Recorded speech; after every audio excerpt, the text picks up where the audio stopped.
We're happy to have you here with us today. During this time of social distancing, we hope that you and your family are able to stay safe and healthy at home. In an effort to help you stay connected, the Parkinson's Foundation is providing weekly educational and wellness programs in a virtual format through our PD Health at Home series. This is new for all of us, so we thank you in advance for your patience where we're getting used to doing things in a new way. Today's session will be recorded and available at our PD Health at Home page on parkinson.org/pdhealth. As a reminder, please submit your questions throughout the program via the chat function. We will try to get to as many of them as we can at the end of today's program. It is now my pleasure to introduce today's speaker, Martha Ann Tudor, a mental health counselor and outreach coordinator for the Movement and Memory Disorders Program at the Medical College of Georgia at Augusta University. Martha Ann, thank you so much for joining us today. It's my pleasure. Just want to make sure everybody can hear me okay?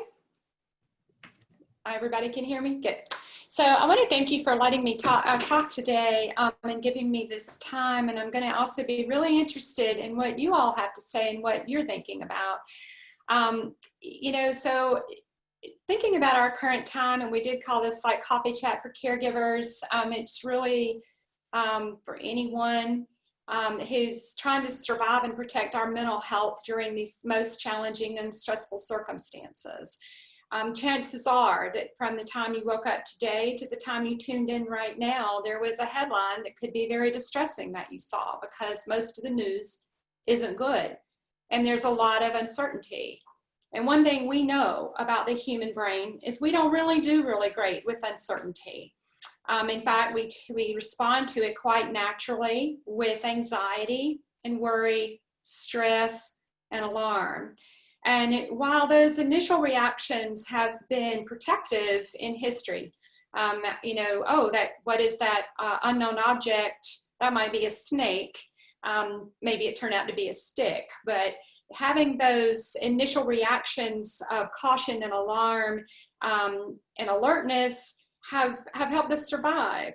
But in the current situation where we have so much uncertainty with no real answers anywhere in sight, it's easy to get stuck in those places. And when we get stuck, that's when the damage can happen to us, our physical bodies, our physical, emotional health, our immune systems, our relationships.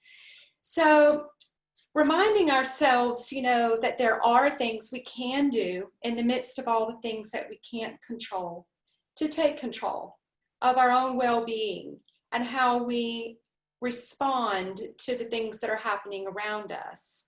Because uncertainty is always with us. And there are things we can do, not just to try to survive what's going on now in our current environment, but to actually come out at the other end better and stronger and more resilient for the next uncertainties that we encounter, because there will always be. And so we've come up with some questions we're going to ask you, give you a minute to give an answer, and then we're going to talk about them a minute. And these are questions that we can ask ourselves every day. I've called them sort of our quarantine daily questions, but the truth is these aren't bad questions to ask any day, anytime. So the first question would be, what am I grateful for today?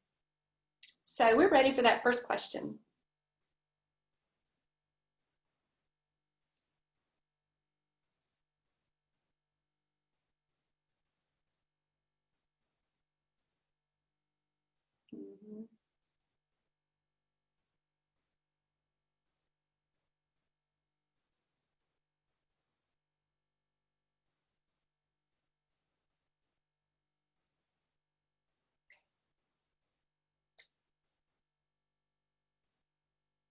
So I'm seeing the results, and has everybody had time to register an answer? I think so.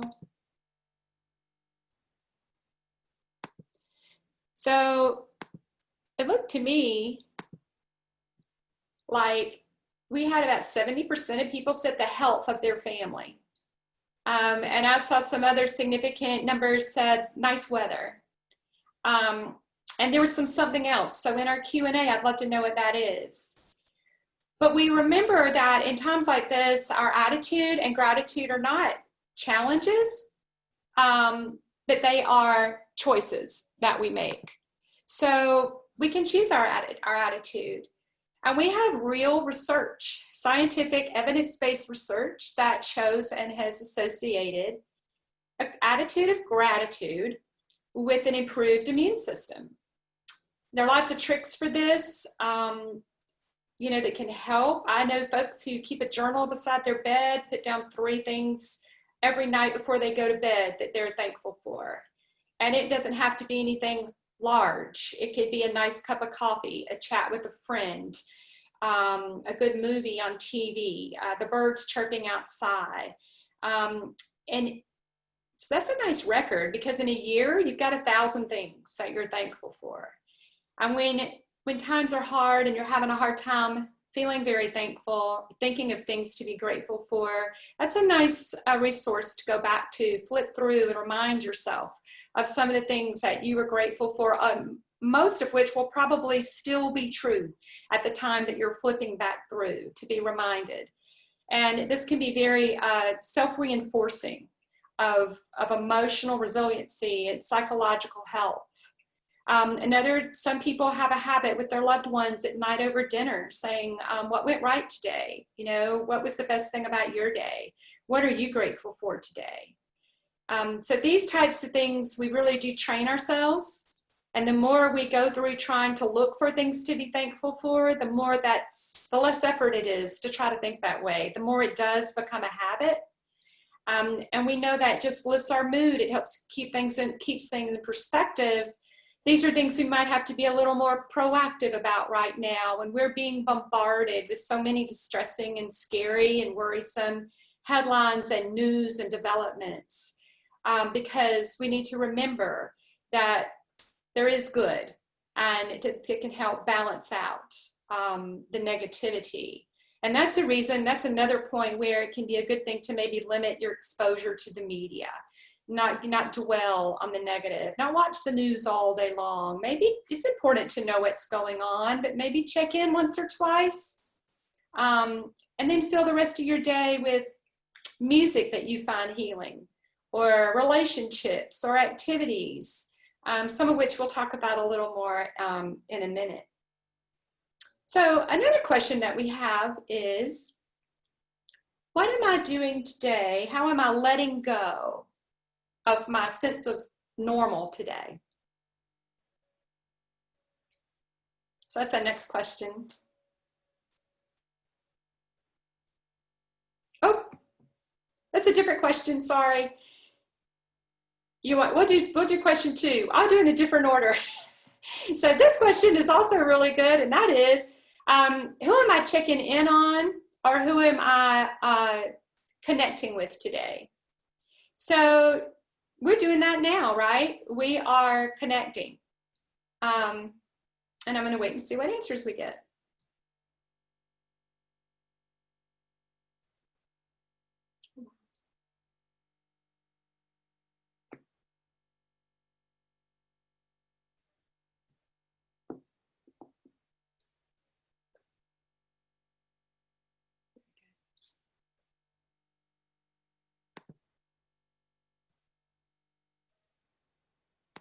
So if everyone's had time with that, looks to me like most people put a family member that they're connecting with or checking on.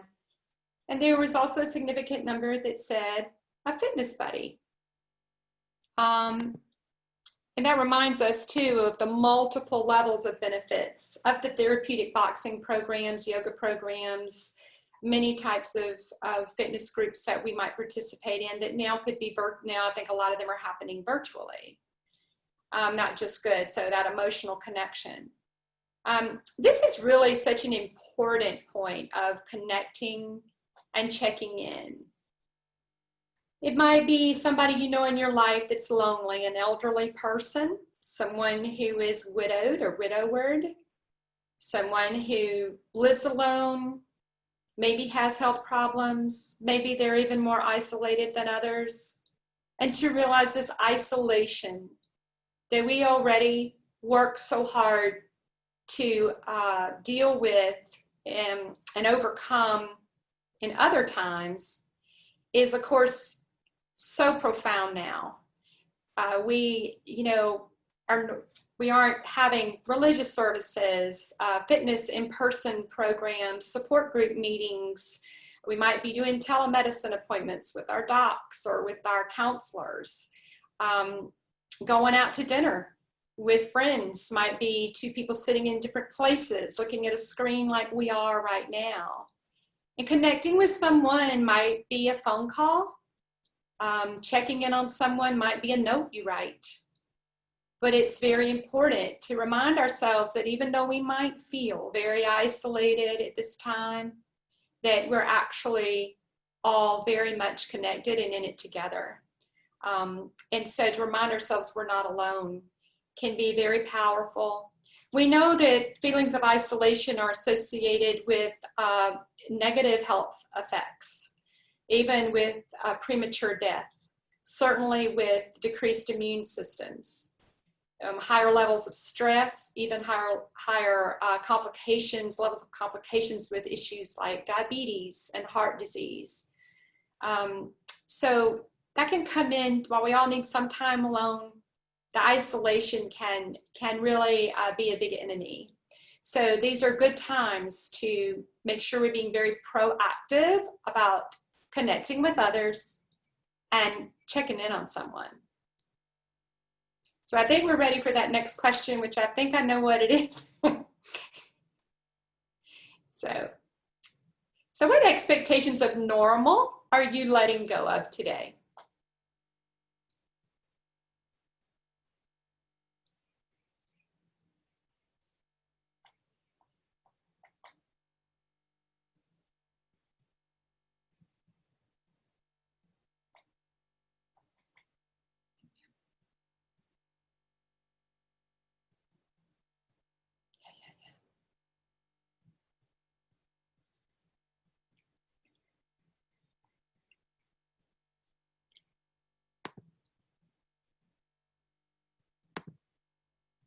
So from what I see, it looks like most people are saying attending community events, sticking to schedules, shopping without anxiety, and you may have another one. There's not much that's normal anymore, right? Or that's typical. I mean, we don't even get our groceries the same way. We're not attending religious services the same way. We're not having outreach like this the same way. Everything, a lot of us are having our doctor's appointments different. Our exercise is different. The way we do just about everything is different. So I think it's important for us to remember that despite what some of our celebrities might tell us, this is probably not the best time to put the pressure on ourselves to try to learn a new language or tackle that big project or start writing that book or clean out that warehouse, or, you know, if you haven't done that, then you're lazy or you're unmotivated. Because the truth is that we are so bombarded with information that is, as we talked about, unsettling, worrisome, questions we have no answers to and don't know when we will. And our nervous systems can barely keep up with what's the latest information, whether it's about employment, about health, about finances, about loved ones. It's, you know, the new rules of your community, what your mayor and your governor has just said, what the CDC guidelines are this week. So it's nice, a good time to practice some self-compassion and to remember that it's a very, very, very stressful time. And in this time, it's a lot to just be. It's a lot to just wake up and be and get through the day. You're doing great. It's not a time to add that extra pressure on ourselves that maybe some celebrities have that luxury of doing, but I don't think it's very realistic or even very healthy. So when I looked, I noticed one of the comments that people made just then in the poll was the sticking to a schedule. And that's an interesting one because we really do tend to do better when we stick with the schedule.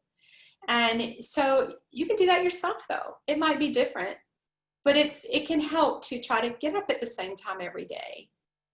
Take breaks during the day. Say every 30 minutes, I'm going to take a little bit of a break, or I'm going to go have a meal at the same time every day.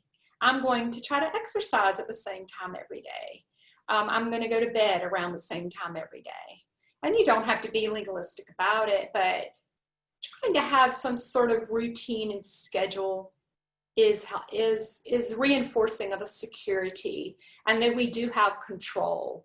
And that can be a really good part of an overall very healthy approach and proactive stance to protect our mental health. I noticed community involvement was the biggest one, I think, that just got chosen as far as the options. And yeah, that's very challenging. And shopping without anxiety. Again, there are no easy answers to these things. There are a lot of more options to not have to leave your house or your comfort zone to participate in activities. There may be some that you would like to participate in that you find going on in your community that you don't feel like are very safe, and you might choose to not. But there may be another way to participate, another way to show your support. And shopping without anxiety, that's, I think, something we all have to sort of find our own comfort level at. I know different people find their comfort level within that range. Some aren't leaving the house. Some feel comfortable to social distance and wear a mask. Some feel comfortable in outdoor venues and markets. So I think finding and with your provider discussing in your particular situation what's going to be the best thing for you. But again, you've got control of that. That's the choice you get to make. All right, so our next question.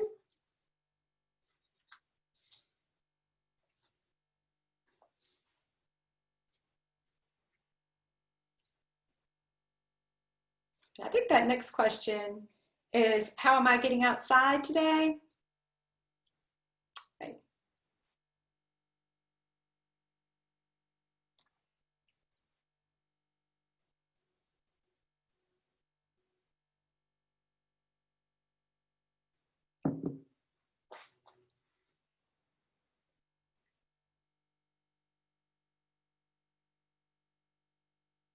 All right, so a lot of people are taking walks. That is so good. Socially distancing, taking a drive, and doing yard work. These are great.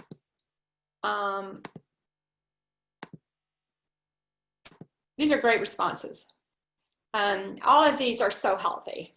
I love to see doing yard work and getting outside. So, you know, research shows that just getting outside all by itself, even if you're just out there sitting on your patio, you don't even have to be moving your body, though that's important. And we're going to talk about that in a minute too.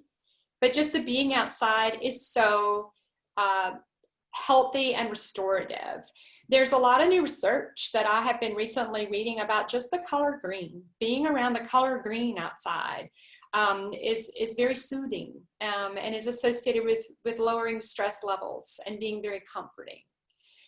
The sounds of nature you hear when you're outside, birds, the wind, a babbling brook.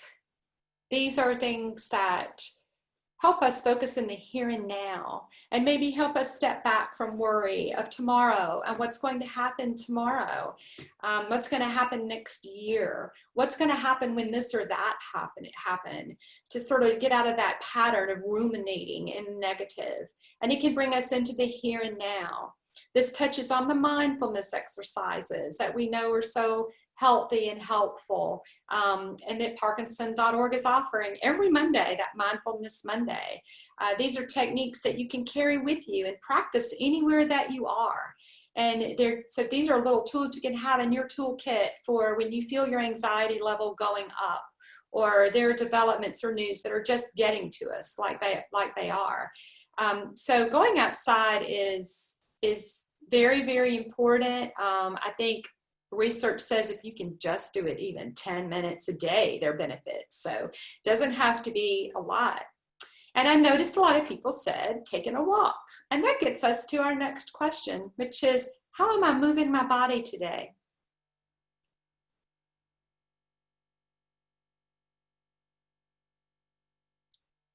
So I think we have another question coming up. There we go.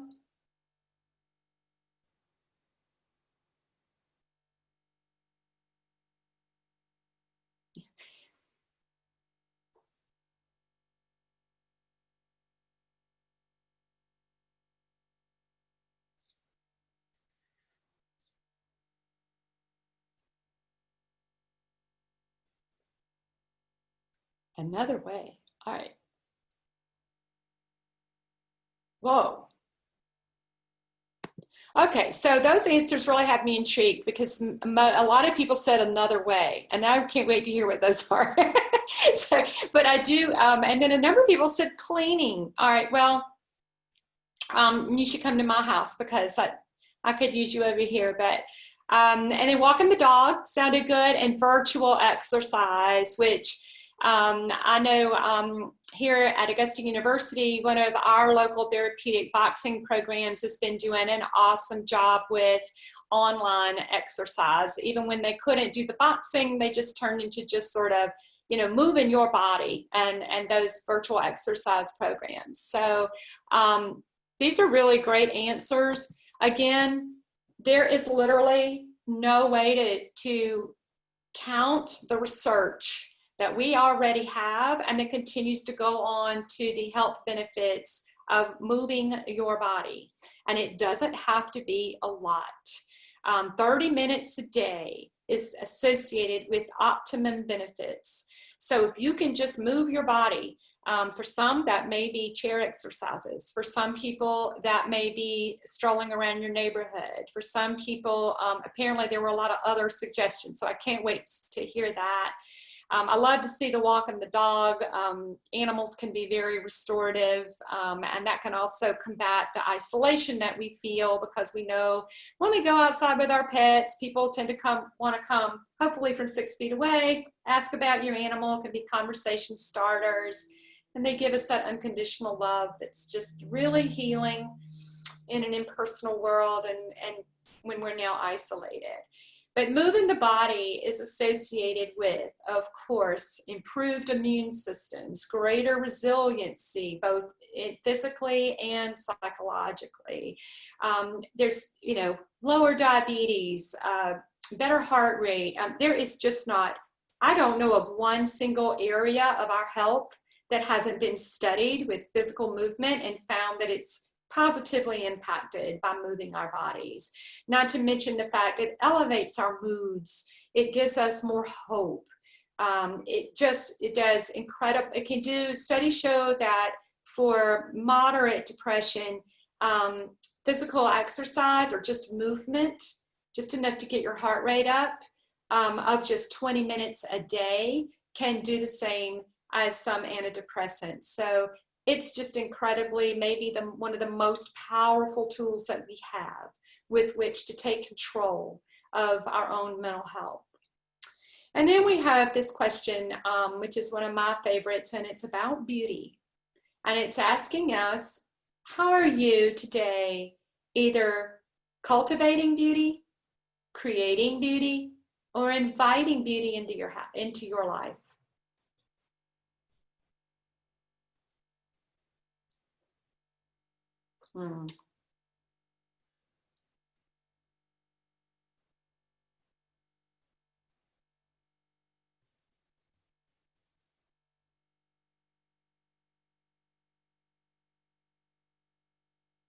Yes, yes, yes.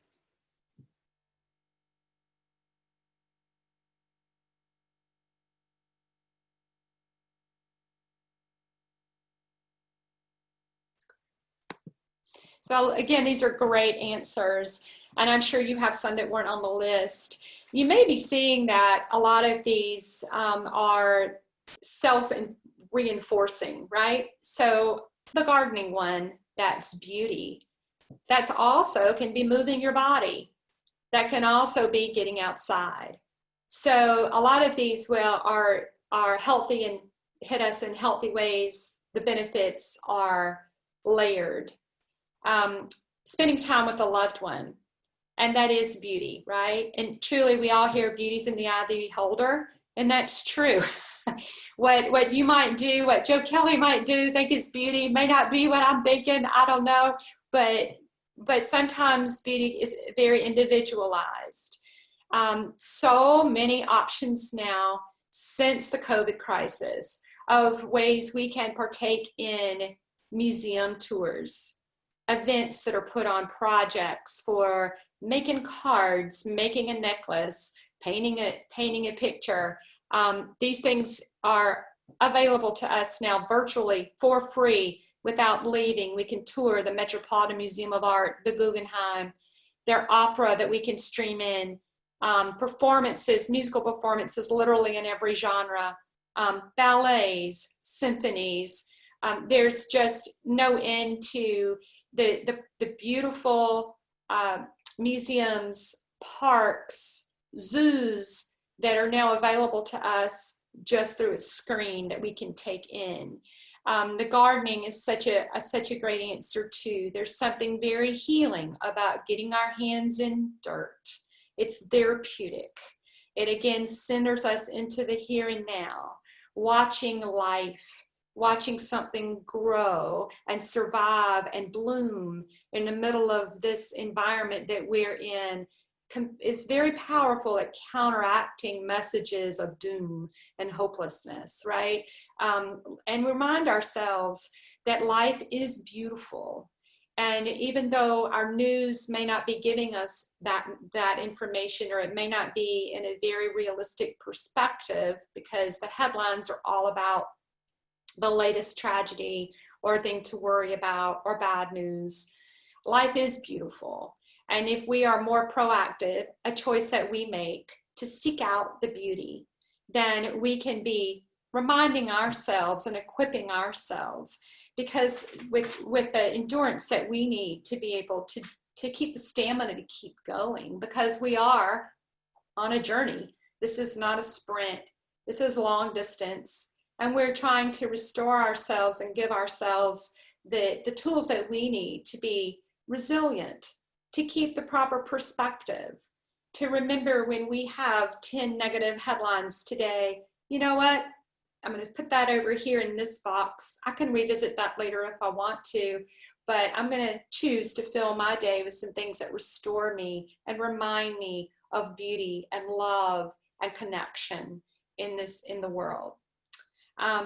Those are kind of the 6 questions that we had come up with to help us take control of protecting our mental health and actually the health of those around us during some times that are extremely challenging. I would love to hear some questions if we have any. Yeah, well, Martha Ann, first of all, thank you so much. You are a ray of sunshine. Oh. And these questions are great. I feel like they're really relevant for all of us, no matter what we're dealing with right now. So we did have a few questions come in during the registration process. I'll start with this first one. So somebody wrote in and said, my mother lives with me and solely relies on me for her daily entertainment and socialization. She doesn't attempt to or is interested in doing any activities like word searches or puzzles. I have 2 grandchildren who I see often and watch almost every day. Their parents are working virtually. How do I juggle my life, especially in these times? Right.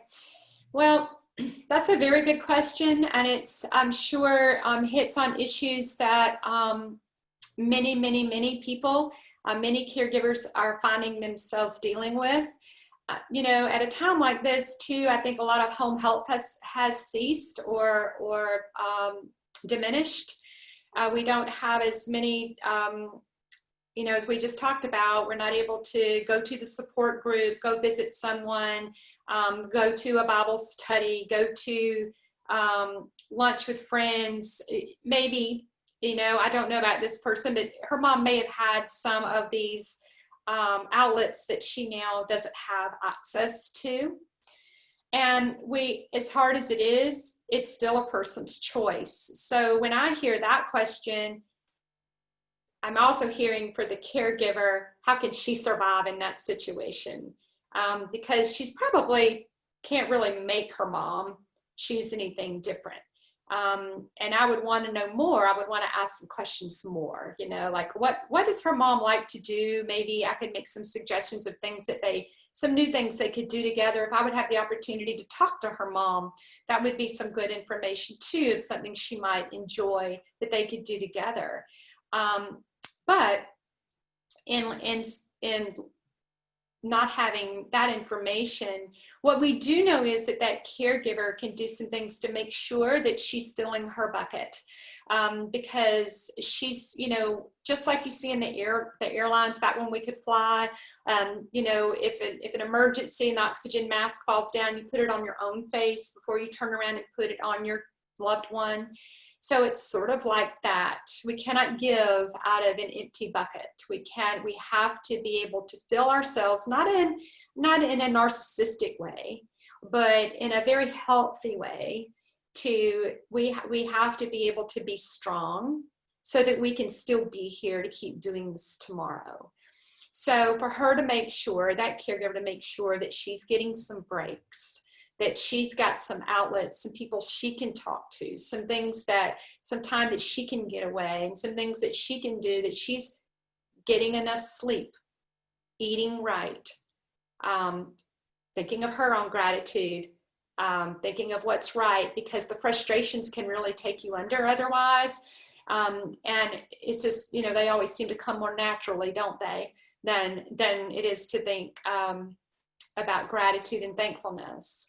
But those are the kind of things that I would think of for that situation. It is a time for creativity. Wouldn't it be nice if the grandchildren these are not grandchildren, but if her mom and these children could somehow, I don't know, paint together, finger paint together, do a craft together. Maybe they could start growing a plant on the patio, growing tomatoes. Some little joint project like that may seem simple, but has really huge benefits.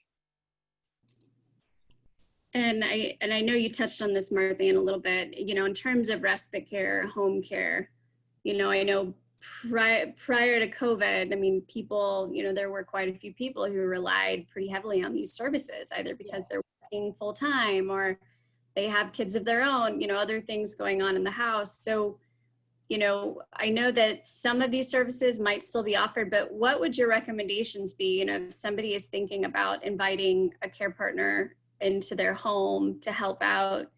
What are maybe some things that you would encourage them to ask, like questions to ask this individual, or, just to sort of make everybody feel a little bit safer in that situation? Are you talking about like safety precautions?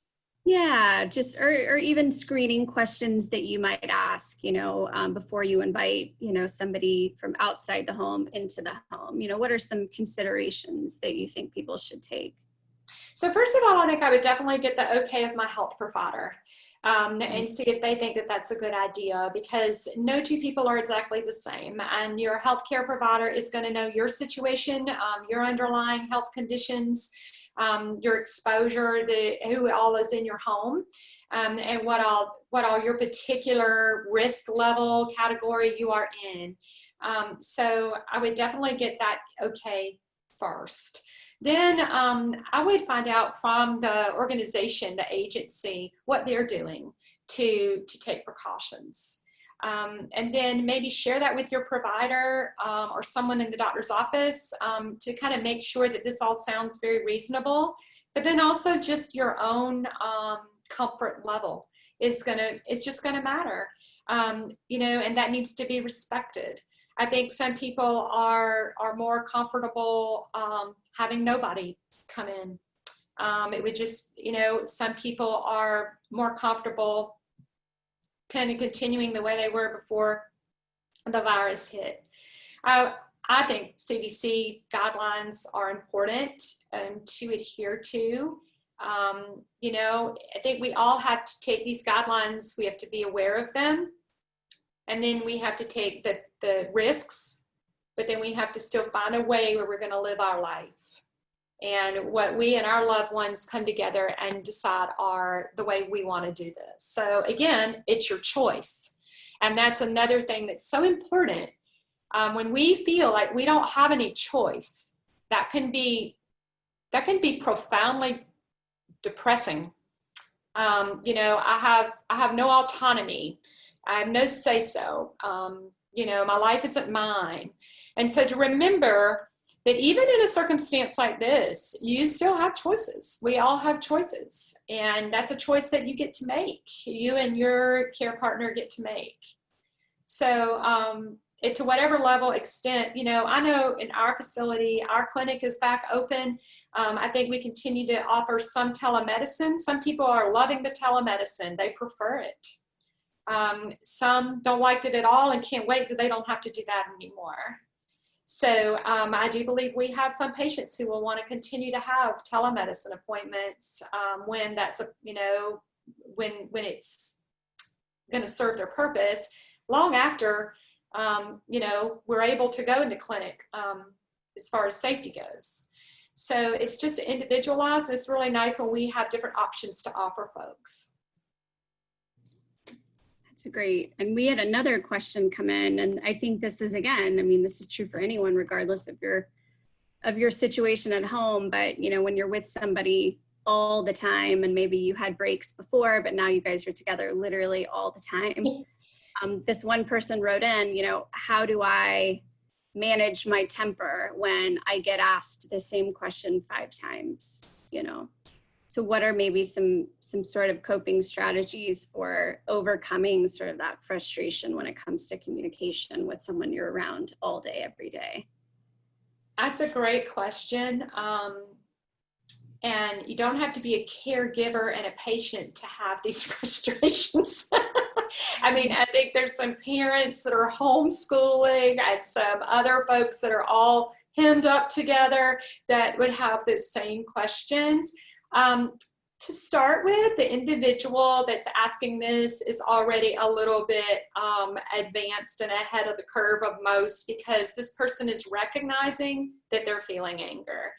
You know, I didn't hear in that question, what do I do when I am locked up with someone who's impossible? Or what do I do when I'm, you know, I'm locked up with someone who, you know, is just completely unreasonable. And so while those things may be true, to recognize, you know, this person is saying, what can I do? You know, I'm having this feeling, I'm acknowledging it, I'm aware of it, and how can I handle it? So that's really better starting point than we often get in those circumstances.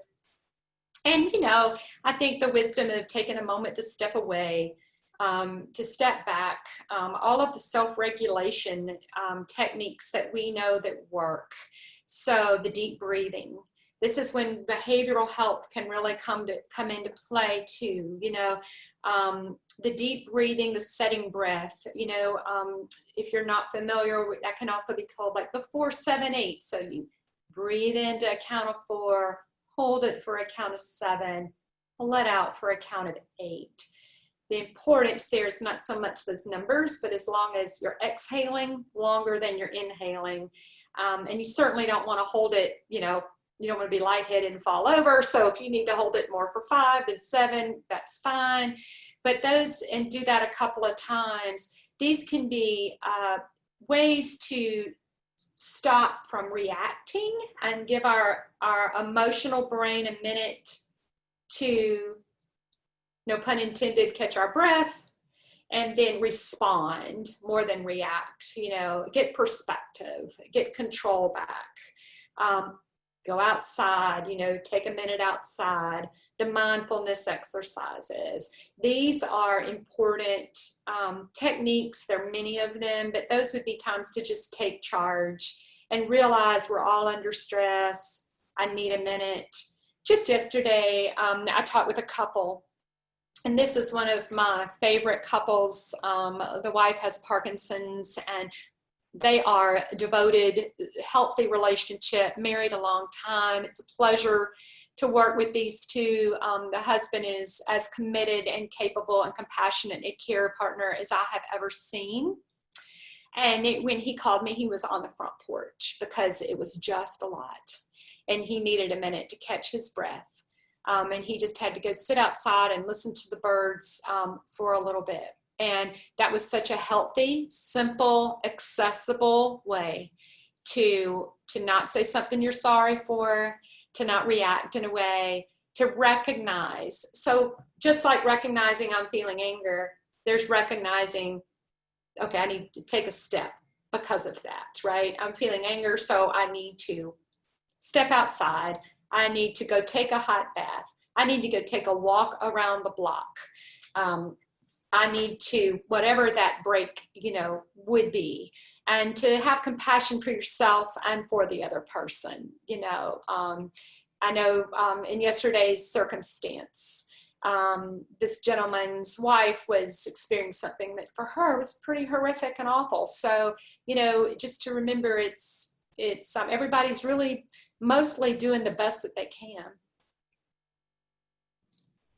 Absolutely. And, I guess along the lines of care partners needing to practice self-care and, you, especially now, just stepping away and doing something for yourself. How would you recommend a care partner approach a conversation with a loved one, about needing time alone? How would you recommend that they approach that? And then kind of on the same token, how would a care partner overcome the guilt that he or she might feel in needing that time alone? These are, again, great questions, and questions that are pervasive among the community and people. I have yet to deal with a care partner that doesn't struggle with caregiver guilt to some extent. And some can be pretty hard on themselves about that. So we try to remember that we're all human beings, and that we're, as I was saying earlier in this conversation that we're having today, this chat we're all having about the tremendous strain that we're all under, how we all are being bombarded. So even without a COVID crisis, dealing with progressive neurodegenerative diseases that affect literally every area of your life, and that includes your relationships and those that are around you, caring for you. And so caregivers can so often forget that they're a person too, and that they have needs too, and that they deserve care and attention too. And we know that caregiver strain is real and it can be devastating. And we all know of times when the caregiver succumbed before the patient to circumstances. So it's very, very, very important. And I think what I have found that goes well with conversations is to approach someone coming from a place of, so for a caregiver to come from a place of respect and honor, and if it's someone who's your spouse or your relative, a place of love and a place of kindness, right? And from a point of view of, we are on this team together, we're on this journey together, and we both need to do the things that are going to let us go for the distance. And, I'm not going to be of much help to you if I end up in the floor. So I'm going to need, to make sure that I get some exercise, that I have some ways to relieve my stress. In doing these, taking a minute away allows me to come back to you with more to offer, and allows me to come back, restored for the next day. I've really not seen, I'm sure there are, but I have not seen cases where that wasn't well received. The patients that I have worked with are extremely concerned about the care partner, and very, very aware of the strain and the stress, and they carry guilt too. So I see guilt on both sides. This is not what we signed up for. This isn't the retirement that we had planned. You don't deserve this. This isn't what I promised you. And this is what we dreamed of. But, we deal with what comes along. And I think one of the most important life skills is the ability to adapt to change, because change, just like uncertainty, is always with us. So I see couples that honestly have found new closeness, new enjoyment, can do things together, like the therapeutic boxing. Some cities have dancing classes, even Parkinson's dancing classes, Parkinson's yoga classes, but whatever, the gardening, the things that you enjoyed together before COVID, and even before maybe Parkinson's came into your life, the things that you as a couple enjoyed. Those can be nice things to restore. But to get back to the point of starting the conversation, I would just say, from a perspective of, this is our team, right? And just like our team needs, to make sure you get your therapy and make sure you get your meds and make sure you're getting to the doctor.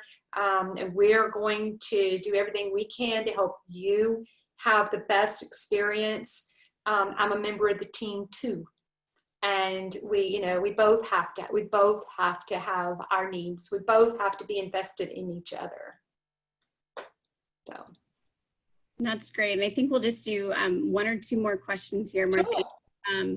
What, as a mental health professional, what are some things that a care partner needs to look out for? If I'm a care partner, and I think we're all taking on so much more than we were before, and it can be stressful, and we don't even realize maybe how stressed we are, or depressed or anxious.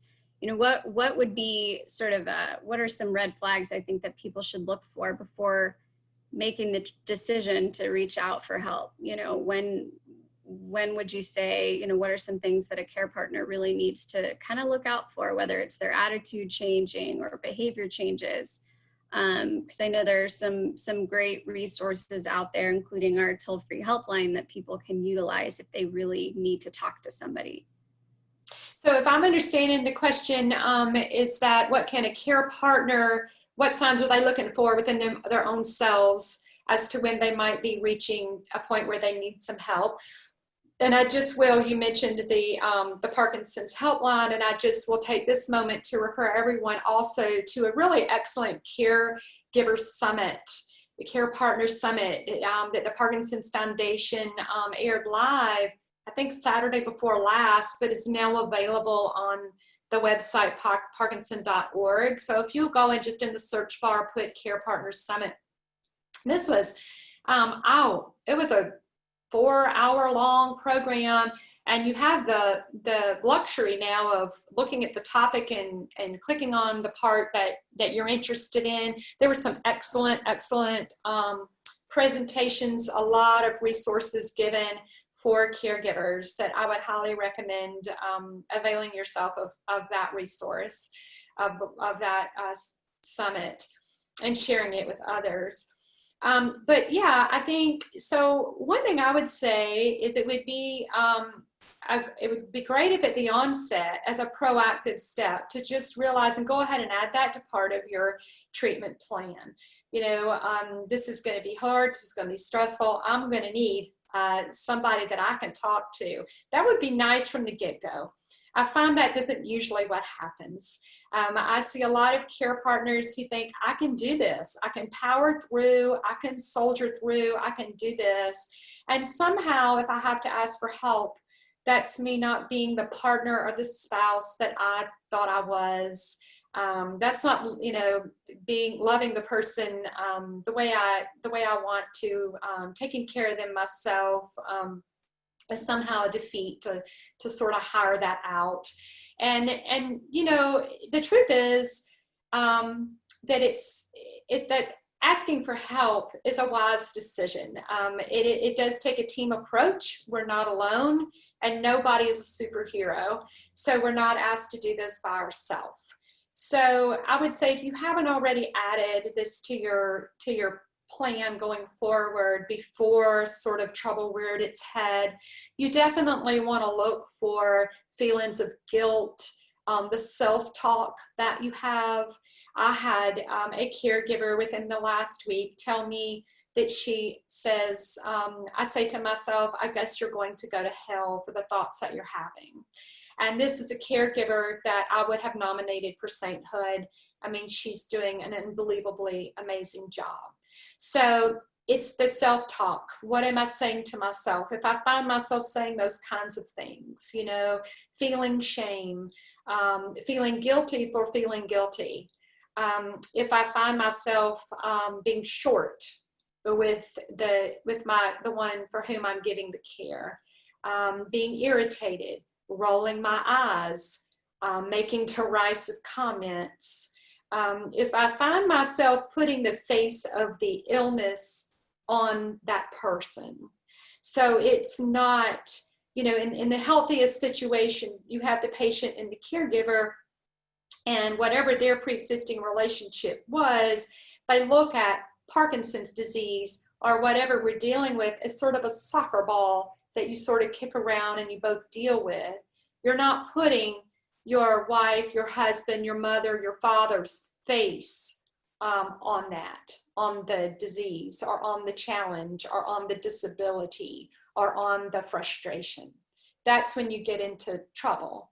So to make sure that you see that as separate, you know, which can be very, very hard to do. You know, there are, you know, hallucinations. I mean, symptoms that are extremely hard. Some patients become belligerent and you know, aren't exactly thanking the caregiver every day. But the extent to which you're able to avail yourself of more support and more things that keep you whole and healthy and strong, the more able you're going to be able as a caregiver to see this, as we're saying, as not my loved one, but that's not the loved one, that's the disease, that's the disorder, that's the disability, that's the pain, that's the fear. So that would be, did that answer your question? Yeah, absolutely. That was great. Thank you. And I mean, I just want to also say we all need somebody to talk to. I don't think everybody needs counseling. Some people have good relationships where they have that kind of non-judgmental, validating relationship. They may have a spiritual mentor. They may have a buddy. They may have a neighbor. They may have a family member. For many people, though, they don't have that. And so for that, I do think that then counseling can help. And counseling is also always a good idea when you find yourself repeating behaviors you don't really understand that are causing you more problems than they're helping. So, but everybody needs a safe place to talk where you feel like you're not going to be judged and you're not going to be cut off and you're going to be understood, and that whatever you feel is valid. That's great. Well, Martha Ann, I think we just, one more question. Sure. What are you most grateful for today? You know, I'm very thankful for, I'm thankful for a lot of things. And one of the things that I'm thankful for is this opportunity to be able to be personally involved in people's journeys and stories is tremendous honor and privilege. And I just am always blown away by the patients who will trust me with what they're going through. They just give me that honor and that trust, and I try very hard to honor that in return, because these are very personal and intimate matters. So that in the midst of this, that through the Parkinson's Foundation, that we're still able to bring messages encouragement, hope, resources to people right where they are, even if they're no longer able to come to us. Great.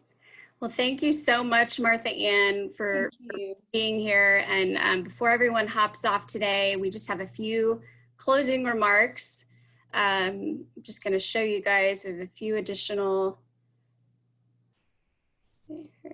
Here we go. So as I mentioned, I think previously, today's session, as well as all of our other PD Health at Home virtual programs, will be available at parkinson.org/PD Health. We have lots and lots of virtual programs that you can go back and watch that are beneficial to help us all live better right now.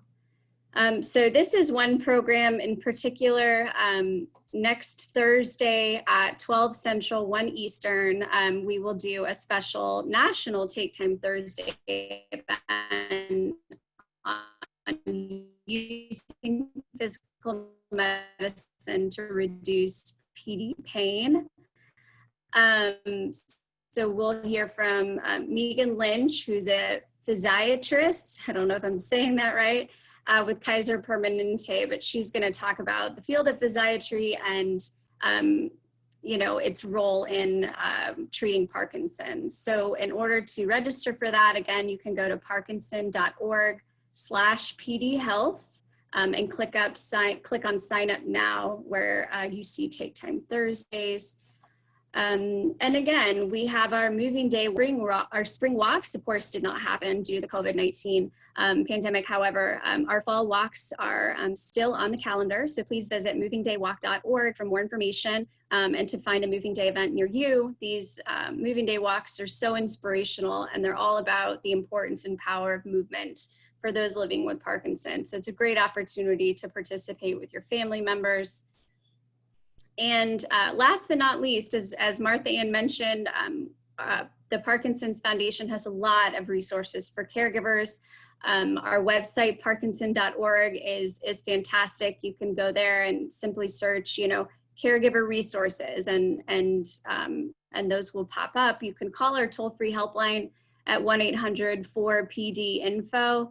Our helpline is staffed by nurses and social workers and really individuals who are passionate about serving this community. So as a care partner, save that number and call it. Monday through Friday, they're available to answer questions related to Parkinson's, related to mental health, related to resources that you might need right now. They have lots and lots of information. And again, it's a free resource. So please take advantage of that. And I just thank you all so much for being here today. Martha Ann, again, thank you for your time and for your insight and expertise on some of these subjects. I know Martha Ann has graciously offered to share her email address, with those of you who were on today's webinars. So we'll send out a thank you email following today's program, and we'll make sure to include Martha Ann's email in case you guys have any follow-up questions for her. So thank you all so much for joining us today, and we hope to see you on another PD Health at Home virtual program. So thank you.